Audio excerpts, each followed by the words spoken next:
Welcome to the Infowars Nightly News. I'm David Knight. It's Monday, August 19th, 2013, and here are our top stories. Tonight, video emerges of fake Muslim Brotherhood protesters staging events. Then, a writer for Time magazine celebrates drone strikes. And how reporting real news makes you a potential terrorist. That's next on the Infowars Nightly News. They are the most blasphemous, disgusting, filthy, stinking, ugly, microscopic little devils. Well, a very controversial tweet went out yesterday. It's from Time magazine's senior national correspondent, Michael Greenwald. And here's what he had to say. I can't wait to write a defense of the drone strike that takes out Julian Assange. Well, a lot of people want him to defend that statement right now. What he's calling for is the assassination of someone who had the temerity to point out government fraud and illegal government actions. And as Paul Joseph Watson points out in Infowars, this is something that he has a history of doing. Time reporter who advocated drone strike on Assange loves Big Brother. Back in April, Greenwald wrote a piece for Time advocating ubiquitous surveillance cameras, gun control, drone warfare, NSA spying, government regulation of business, and basically any and all, quote, Big Brother intrusions into our private lives, as he put it, openly inviting the state to, quote, tread on me in order for big government to help, quote, protect other important rights. However, his definition of what constitutes rights is nowhere to be found in the actual Bill of Rights, points out Watson. Now, what he's talking about here is really just giving cover to tyranny. You know, when you invite government to assassinate people without trial, when you invite them to destroy our due process, what you're doing is you're inviting tyranny. And what he tries to do is portray this in a false trade-off of liberty to security. That is not the trade-off. As we pointed out many times, the opposite of liberty is not security. The opposite of liberty is slavery. And that's what you will get if you give up your liberty for the false promise of security. But this is what the mainstream media is complicit in. This is what the mainstream media works with the government in terms of putting out there. Now, they're also trying to criminalize behavior. In a story from The Guardian, they ask, is Glenn Greenwald's journalism now viewed as a terrorist occupation? The detention at Heathrow on Sunday of the Brazilian David Miranda is the sort of treatment that Western politicians love to deplore in Putin's Russia or Ahmadinejad's Iran. Miranda's phone and laptop were confiscated, and he was held incommunicado without access to friends or lawyers for the maximum 9 hours allowed under the UK law. It is the airport equivalent of smashing into someone's flat, rifling through their drawers, and stealing papers and documents. It's simple harassment and intimidation. His quote-unquote offense under the 2000 Terrorism Act of the United Kingdom was apparently to be the partner of a journalist, Glenn Greenwald. Greenwald himself is not known to have committed any offense, unless journalism is now, quote, a terrorist occupation in the eyes of British and American politicians. Now, the question is it only journalists, however, that can point out when the government is violating laws? Is it only government employees who have whistleblower status? Are you really a journalist if you don't make money at journalism? I believe that everyone should have the capability and have the right to point out when the government itself is breaking laws. Now take a look at this video that shows fake Muslim Brotherhood protesters staging death and injuries. Here we got crisis actors who are pretending to be in various positions, holding those obviously for still camera positions. What we need to understand here is that this is a complicated situation, and there's more going on here than just meets the eye. We need to understand how the media and how various factions will manipulate the media.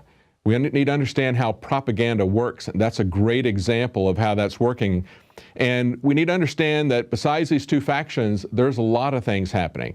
Just today, the CIA finally admitted, and so I guess now that they finally admitted it, it's now true, admitted that they overthrew the government in Iran 60 years ago.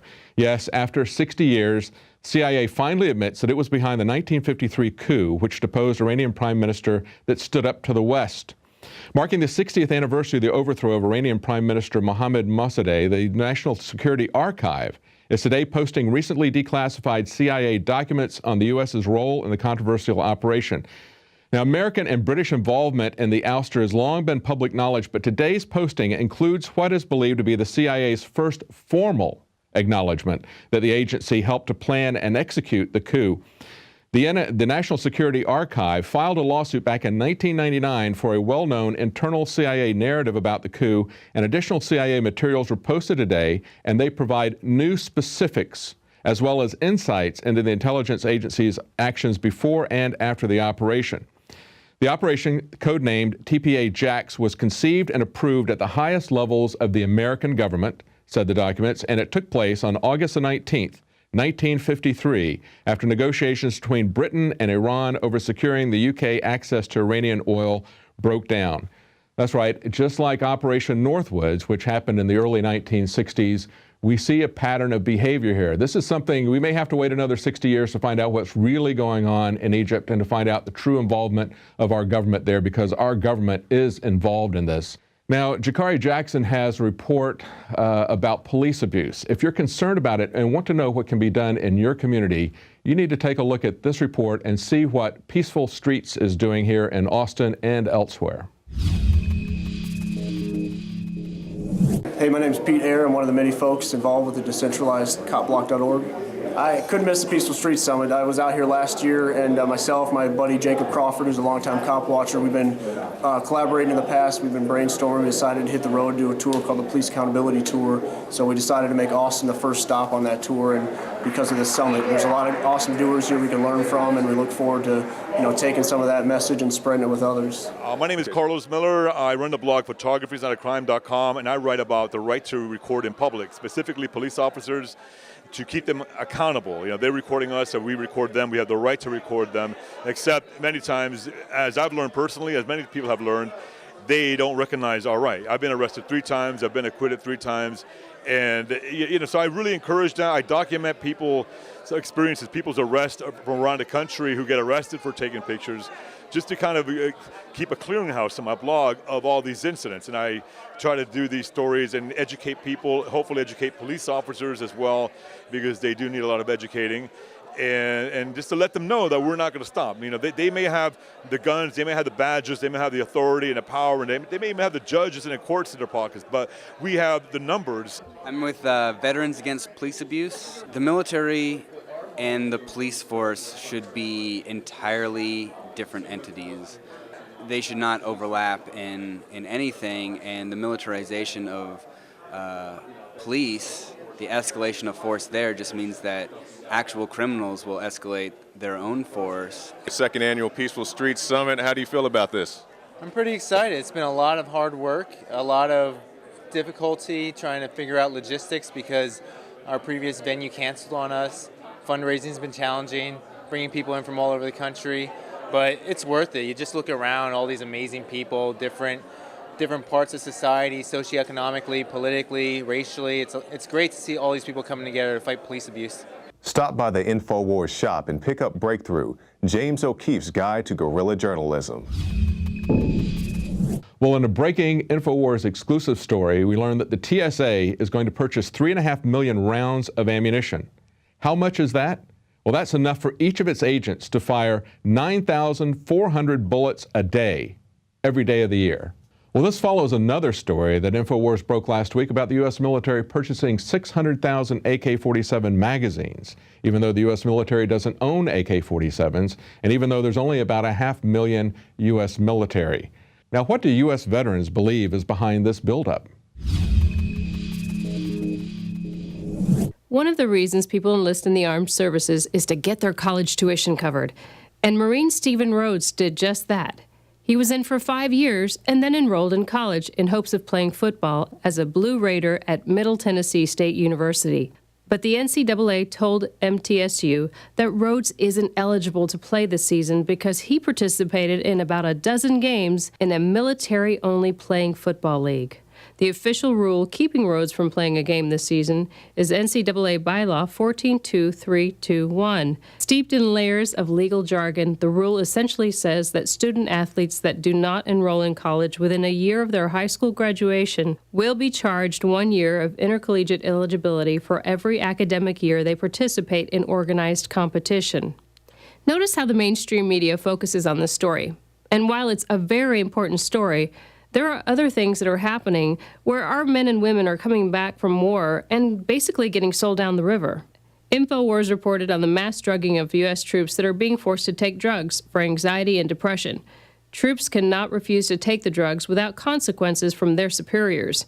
CNN reported last week that an analysis funded by the Department of Defense suggests that the real reason behind a growing number of military suicides is the underlying mental health issues in the population and not the ones necessarily from war. And here's something you won't hear in the mainstream media. Retired Marine Colonel Pete Martino spoke at a city council public hearing talking about how the U.S. is building a domestic army. The way we do things in the military is called task organization. You take a command and then you attach units to it in order to accomplish the mission.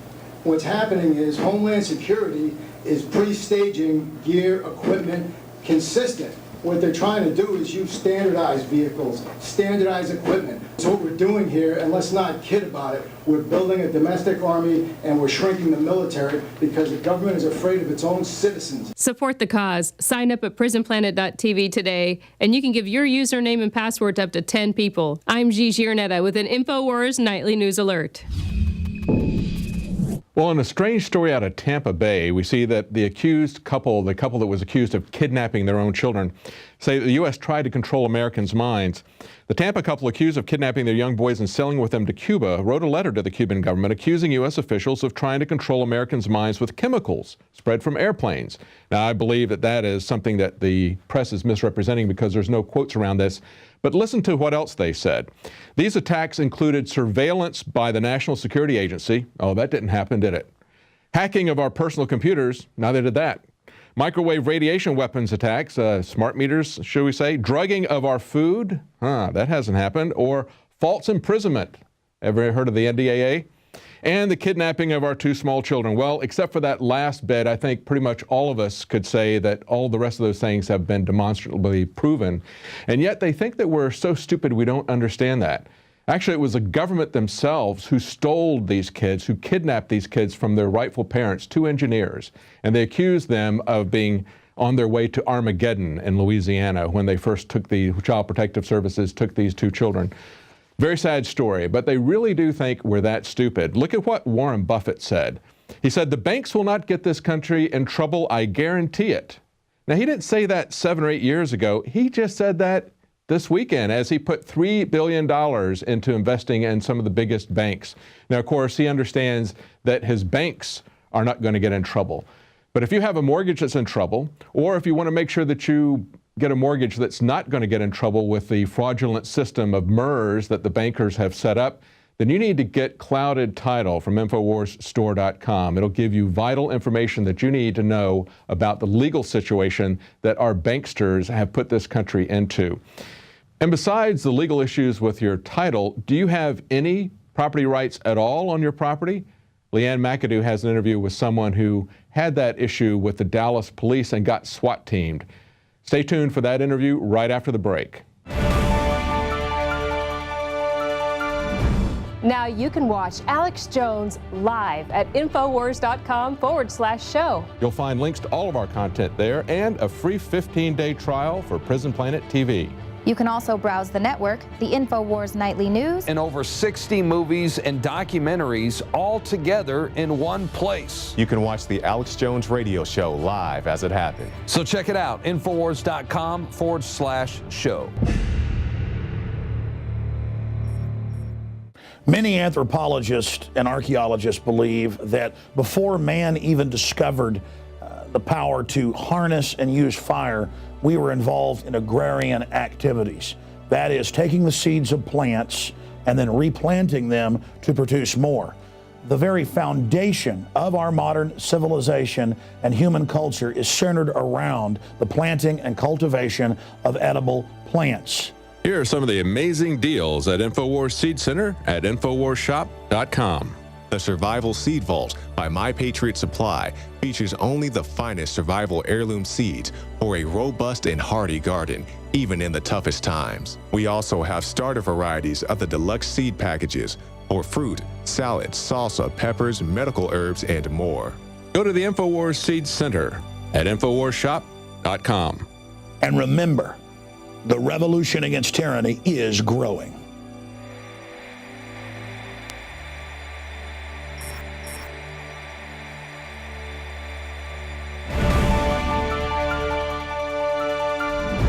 Garden of Eden is a small intentional community in southwest Arlington, Texas. They're dedicated to freedom, sustainability, and responsibility. Well, since 2009, they've been providing food, shelter, and sustainability education classes and workshops to the public for free. But this month, around 7:30 in the morning, inhabitants of the Garden of Eden were awakened by a SWAT raid for suspicion of being a full-fledged marijuana growth and trafficking operation. Now, when I first heard about this story, I thought, you know, these are probably just hippies growing weed, and then the townsfolk aren't having it, so they sent in the SWAT guys to lay the hammer down.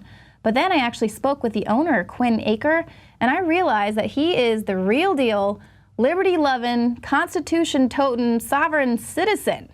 So we got him on the show because he had a lot to tell us about how he fought these guys. All right, Quinn, well, thank you so much for joining us today. Thanks for your time. Yeah, it's an honor to be here. So you've actually been fighting the city code ordinances there in Arlington since about February, and you were saying the codes were in violation of your natural and constitutional rights to live freely. So what were some of those citations you were dealing with? Well, you know, it's over the months, it's, you know, piled up more and more and more and more and more. But the original was about there was about 6 violations that they cited us for. You know, improperly stacked wood, you know, indoor furniture that was outdoors, you know, bushes that were hanging over onto the road, vehicles that were parked on non-cement slabs. And, you know, we immediately cut down the bushes that hung into the road because as honorable people, we thought, well, that could potentially hinder someone's, you know, or inhibit someone's free right to travel. And, you know, that's not ever something that we would consciously do. So, you know, thank you for that, bringing that to our attention. And we did that immediately, not in compliance, but in honor. Yeah, and those are actually pretty typical citations that homeowners will get. You know, you have this plant is growing here, or your vehicles are parked there. And so you didn't honor the other citations that were actually on your property. How did you kind of go about that, avoiding that? No, we didn't honor those because we thought that they were ridiculous. And, you know, the real truth is that, you know, we own this land outright. So, you know, we're free men and women here, and we know that. And part of being free is being, you know, secure in our person and our property, being able to pursue our, you know, pursuit of happiness, our spiritual path, to provide for our family. And part of the way we're pursuing our spiritual path and providing for our family is by living this, you know, very sustainable life. And this sustainable life that we live involves a lot of things that are in violation of their statutes and their codes. You know, so what we did is we, you know, notified them that, you know, we cut the bushes not because we're complying, but because we're honorable and we agree. And we're not complying with these because you don't have any jurisdiction or authority to make us. And so it seems like that was really what set them off, is that they couldn't establish authority over you. And then, so when did the neighbors and people start noticing that there were drones kind of hovering above your property? Sometimes I believe helicopters were also circling. Yeah, you know, as far as drones go, we only have one account where we have 4 witnesses that are, you know, willing to testify that they're sure that there was an unmanned drone flying over our land. But helicopters have flown over many times, and specifically, we know because of an affidavit and a warrant and whatnot from the city itself that they did specifically on a certain day send a helicopter over. You know, they've sent undercover, you know, agents to our land and to our events on multiple occasions. You know, they put patrols outside of our gates. You know, they've been, you know, having secret meetings with our neighbors. They've just been trying in every single way they can to, you know, to establish their authority, which they don't have. Exactly. And so they were obviously hovering over the property trying to find marijuana. Do you think that they had a justifiable cause for that, or were they just really looking for something? Well, ultimately what it comes down to is that, originally they sent us these citations, and what they're used to, which is, pretty much always the case, is that someone gets a citation and then the person either fixes it or they pay the bill. And there's really pretty much no other way around it, because most people comply, with that authority, that perceived authority, with those statutes, with those codes. We have a different perception of our life, and also we have a lot more awareness of the law than most people do. So we were able to, with law, keep them from doing anything about it. They could not do anything about it, and they knew that. So they were really angry about that. They were also really angry that we were, publicly telling people that they could do nothing about it. And we were publicly, teaching people how to be able to do the same thing. And so that's what really pissed them off.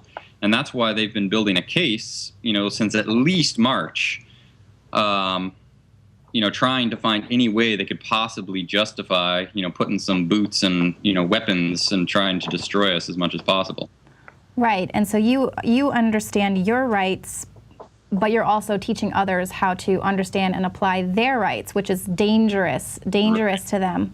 Right. So we'll talk about that more actually in the second half of the interview, because I really want you to be able to share with people how they can have some control over their own property and exert our God-given natural rights. Exactly. And that's the most important thing about this whole issue, really, in the end. Well, so tell me what happened. It was 7:30 in the morning. The SWAT team bust through your door. What was that like? What happened that day? Well, everyone was in bed except for me. Sleeping very peacefully, like we always do. We don't ever wake up at alarms. We get to wake up whenever we want to, sleep as late as we want to. We don't have a schedule per se. Everyone just, pitches in and does the things that they need to do to make sure that what needs to get done gets done. So everyone is sleeping peacefully. We don't lock our doors. We've got little screens with those magnets. So we've just got open hanging screens. And I heard some ruckus at the front gate, and so I stuck my head out to see what it was, and I saw fully battle-ready armed, SWAT team pouring through the land. Bulletproof shields, helmets, ski masks, sidearms, assault rifles, the whole getup. And as soon as that happened, I'm immediately, I'm not scared. I'm just in, highly alert mode. And I know that there's nothing really we can do. And my immediate concern, my immediate priority, of course, is the children. We've got two children here. One is just under 2 years old, and one at the time was 2 weeks old. Born here in the Garden of Eden, totally healthy, beautiful. And so that was, of course, my main concern. So, I immediately went upstairs to wake the mother. She was, asleep, nursing her babies. And, I said, look, a SWAT team is coming, and, it's going to be here. It's already here. It's, going to be any minute before they're up here. So, just prepare yourself. Be as calm as you possibly can. Of course, she's a little bit in a state of shock, so she's trying to take some deep breaths, to calm herself down. And I'm just there with her, for, a minute or two, just sort of calming down the energy. And, pretty soon we hear, some shouts from down at the bottom of the stairs.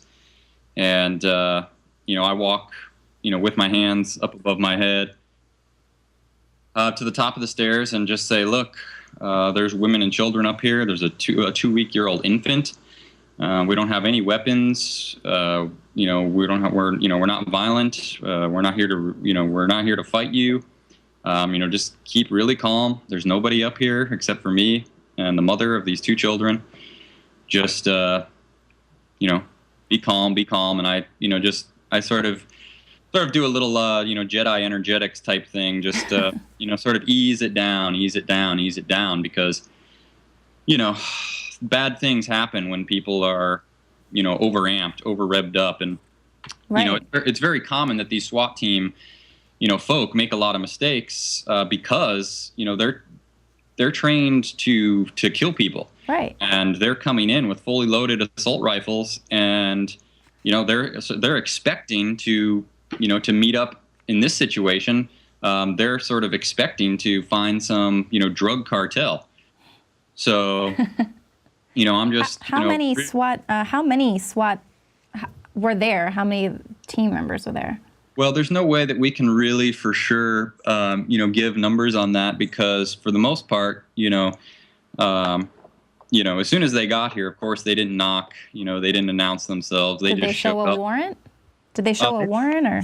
Well, they showed a warrant hours after that they were here. Oh, wow. Yeah, which in and of itself is already a problem. But we were all held at gunpoint and in handcuffs for hours.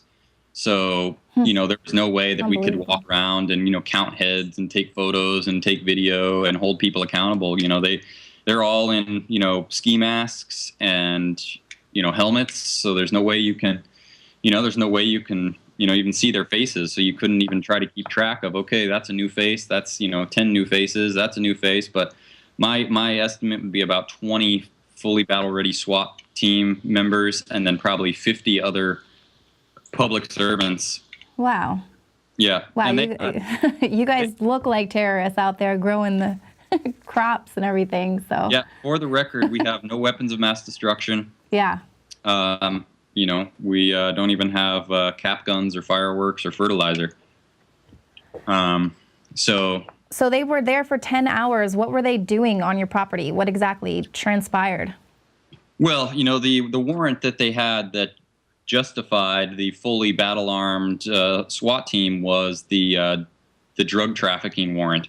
They had a warrant which led them to believe that there was drug trafficking going on here, and they've got a huge list of all the things that they suspected to find, none of which they did find. In fact, on the back of the warrant, it says items none, and then it's got a signature there, I'm guessing from whoever the guy in charge was or whatever. So that was sort of their justification for the battle armed SWAT team. The 10 hours that they spent here, they realized real quickly that there was no drug trafficking going on. They were expecting to find plants and grow setups and all sorts of stuff, none of which they did find. So that whole part was taken care of within an hour and a half to 2.5 hours.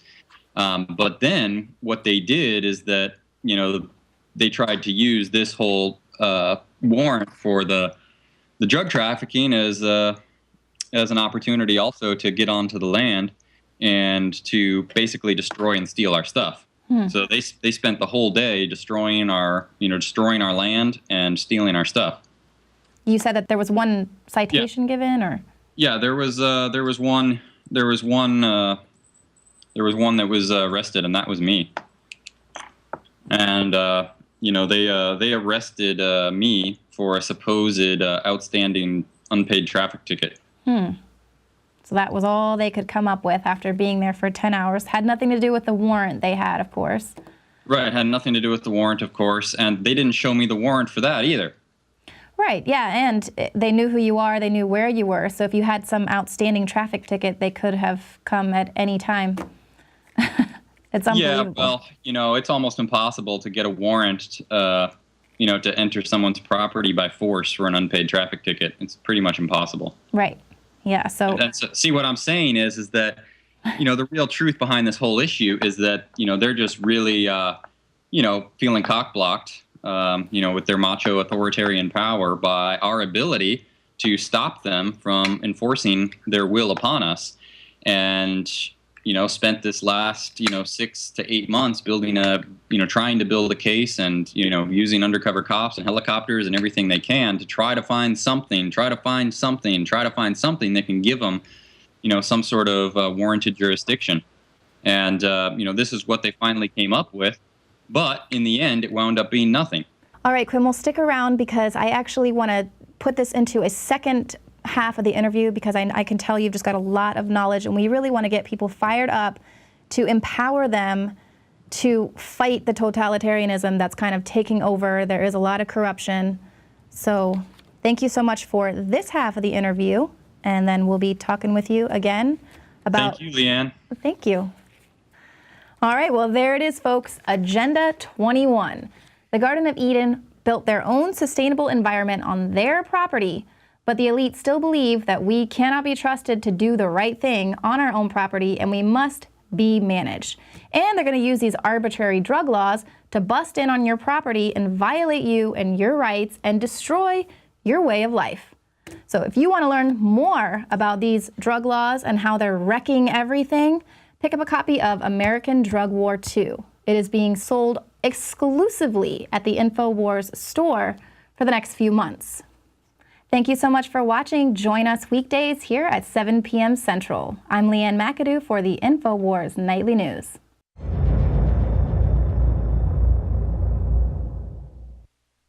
Now you can watch The Alex Jones Show live as it happens at Infowars.com/show. You'll find links to all of our content there and a free 15-day trial for Prison Planet TV. More than 60 movies and documentaries all in one place at Infowars.com/show.